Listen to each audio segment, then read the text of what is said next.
All right. Thank you, everybody. See if we can get the slides on. They're working on something, so. All right. There was a bet on whether there would be any technical glitches, and so far that person has won. So, we'll get the slides out in a minute, but Thomas is going to kind of welcome all of you, and then I'll take it from there. Thank you, Bruce. Good morning, everyone. It's a pleasure to be here. Thank you all for coming. I'm Thomas Roemer. I'm the director of the Leaders for Global Operations LGO program here at MIT. It was in this room 8 years ago that Bruce approached me and said, "Hey, Thomas, do you think we should do something in machine intelligence and manufacturing?" And I think we left the room, had a cup of coffee, and then behind that door, we started actually to materialize this and say, okay, now we have a plan. And from that plan to me was like, I felt, okay, this is something that is going to be great for our students. Right? Our students are interested in manufacturing, they're interested in machine learning.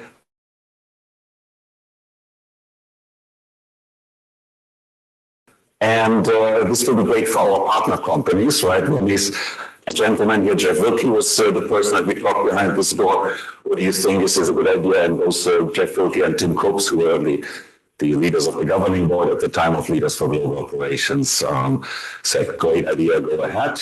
What I didn't expect is that this became so much larger. Yesterday, we started a club here at MIT dedicated to manufacturing and machine learning in manufacturing, which is a great sign for the future, not just of manufacturing, but for the future of the country, I think. And I just want to not take too much time. I just want to end this with a shameless pitch. This is our leader, our mission vision at LGO. If you like working with MIMO, then you will love working with LGO. So for those of you that are not yet working with us, please contact us. Again, I'm the executive director. Kathy Alcogo is responsible for industry relationship, and Josh Jacob is the co-director in the program. Please feel free to contact us. I don't want to take more time, Bruce. Thank you for letting me opening this. Thank you for all the work you've been doing. Everyone involved, the students who did work tirelessly, the alumni who worked tirelessly on this. Bruce is also an alum of the program. Thank you all, and thank you for attending, and have a great day. We have great speakers from great companies. Thank you. Thank you, Thomas. Thank you for believing in this. Thank you. This is a really bad joke, but in 2018, people couldn't even spell AI, so now it's kind of a thing. We are part of Manufacturing Week, which this is also new this year. Started with the advent of the Initiative for New Manufacturing. So we've got a full week of activities. Obviously, you're here today. Tomorrow is the I&M Symposium. Also in this room, you should have all seen that when you registered for this event.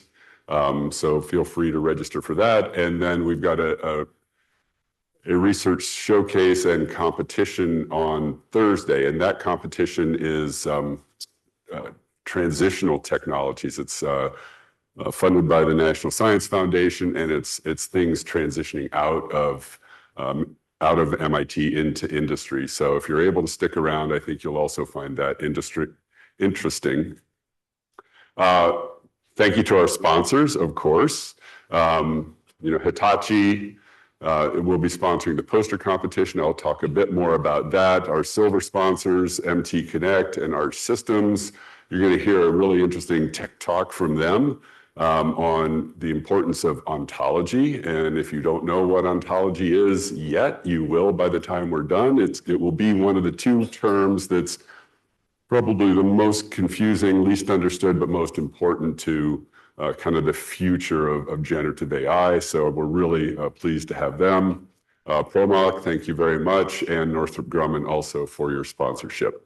As many of you know, the excess proceeds from this go to benefit AI research here and the student club. So this is not a for-profit thing. All the monies then get plowed back into helping students do more research and deliver more programs like important things like buy the pizza at the the reception last night that many of you were able to attend. Some really great speakers there from Commonwealth Fusion and NVIDIA and Inkbit.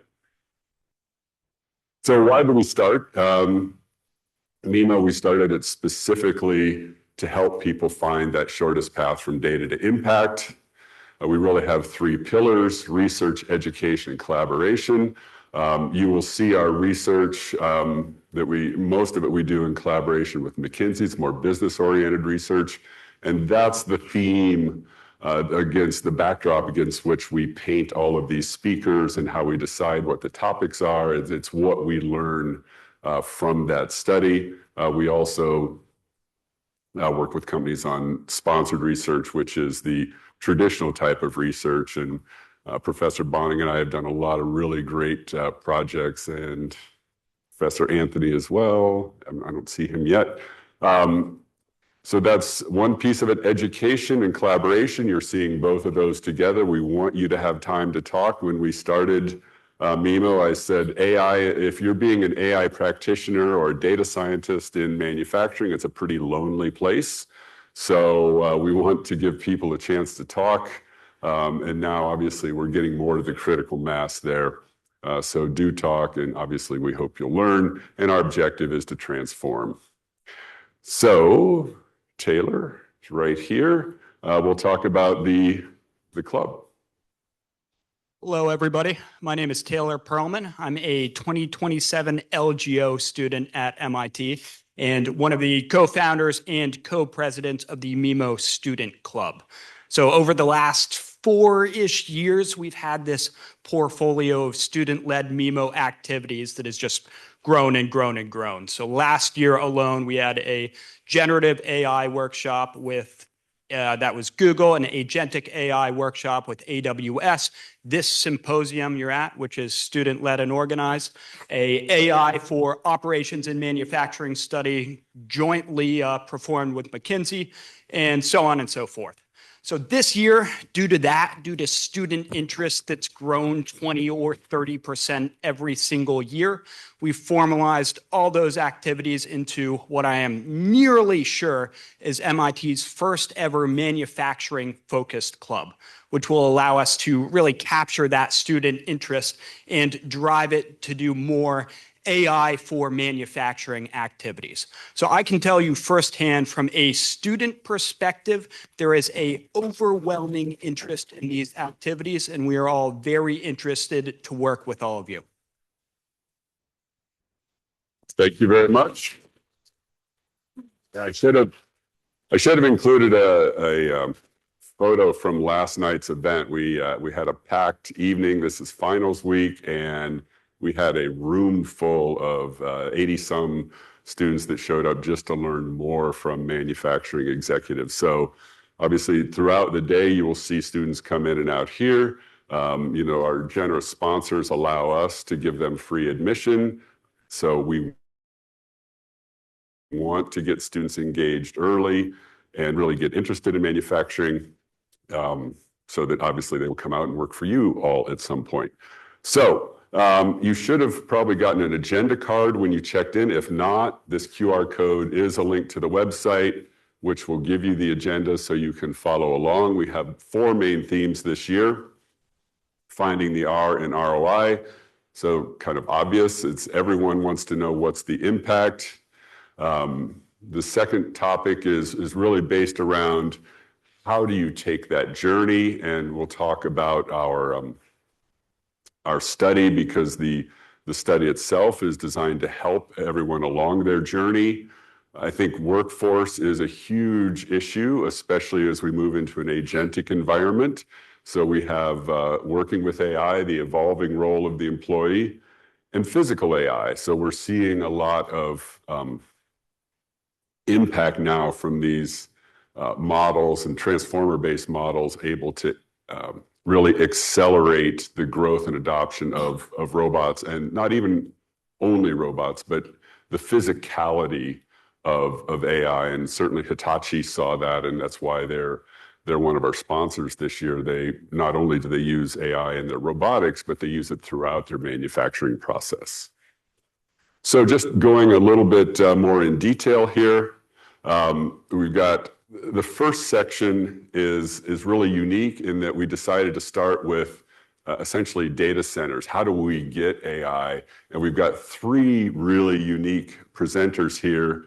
GE Vernova makes gas turbines. And as you all know, we don't have enough electricity, and we're now putting gas turbines next to data centers. So we're very fortunate to have the CTO of GE Vernova. Then we have Schneider Electric. So, these are massive electrical switching and distribution problems. When you have that much power, it has to get switched and distributed. Schneider's a leader in that. We'll have them talk.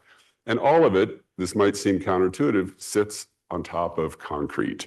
And so we're very fortunate to have our longest distance traveled person here, Antonios, from Titan to talk about an area where you don't think about how important it is or how difficult it is to create. And they've done a phenomenal job of digitizing. So you'll learn about that. Then we go to the journey that I talked about, and I'm really pleased to have Odile talk to us today. I'm not sure if she's here yet. So the World Economic Forum selects digital lighthouse companies every year. And there's only one in the US. It happens to be here in Devens, Mass. So we're very fortunate to have Odile come and talk about her journey and her factory's journey on getting to AI, or excuse me, a World Economic Forum lighthouse company.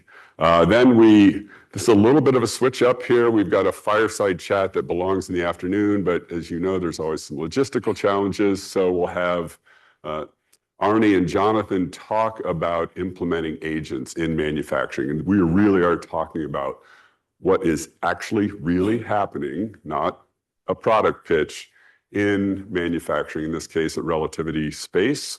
So I think that'll be super interesting for you because these are two people that are really driving an agentic future. We'll then switch back to kind of our journey discussion.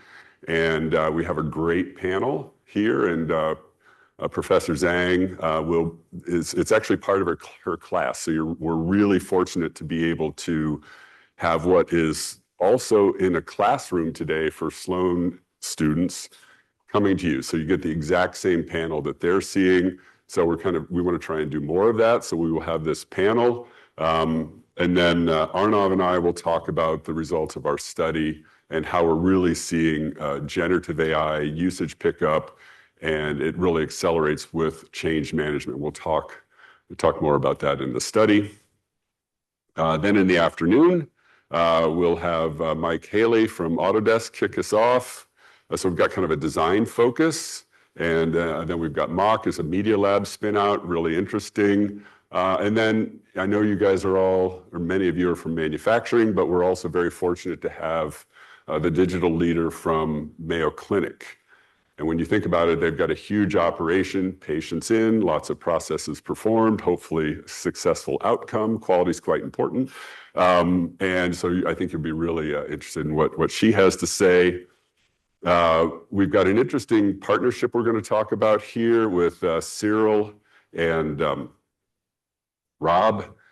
So Rob runs digital at a PE firm, private equity firm, and Cyril is at Rockwell, and how they've collaborated to implement AI there. So that'll be an interesting fireside chat.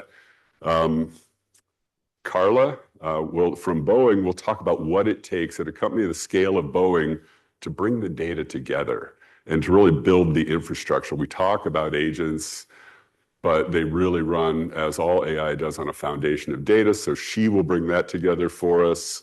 And then, as I mentioned earlier, we have Tim and Ryan talking about ontologies and agents and how they work together and why an ontology matters. And then what Ryan's organization does is driving an ontology standard. So if we can get an ontology standard, we will accelerate the adoption of these kinds of technologies. For our last section, we actually have a substitution here. Unfortunately, Neil is quite ill. So his PhD, who did a lot of the research, will present this, and it's neural scaling laws. So how are these large language models and these transformer technologies helping us move forward more quickly, or what's the advance? So basically, you'll see they're applying the same growth rate curves that we've seen from LLMs to physical AI. Kartik from Google, he was also at a Media Lab spinout. We'll talk about what they're doing there. And then we've got a great fireside chat between Brad Porter and Anjali about how they're using robots. And then we will have the Hitachi Prize discussion from Arya. He will give the introduction. I'll obviously give closing remarks, and then we want you all to go outside to the poster competition from 5 to 6:30. We've got about 20 of some of the best researchers in manufacturing and AI competing for $10,000 in prize money that Hitachi has generously donated. Thank you. All right, thank you. Thank you, Bruce and Thomas.